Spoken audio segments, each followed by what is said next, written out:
Hi, let's suppose you have multiple name range, maybe lambda as well, and you want to see that what are the name range that we have.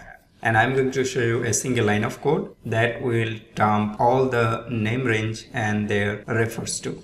So in this file, if I press Ctrl F3, then it will open this name manager. And you can see I have 6 name range. One is lambda, another one is a local name range, which is scoped to seed2. So I have added this to showcase a scenario. So keep watching till the end.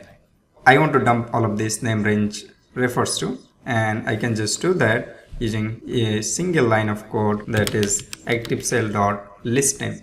Just press enter and it will dump all the name range information to the active cell. And you can see that auto transfer, root time, run every, sample lambda, and OF number. But if you look carefully, then you can see that this test local is not in this section.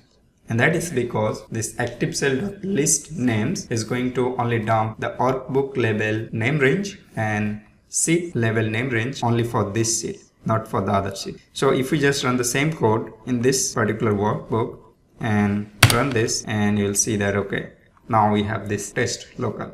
That's it. If you like the content, consider subscribing. Have a good day.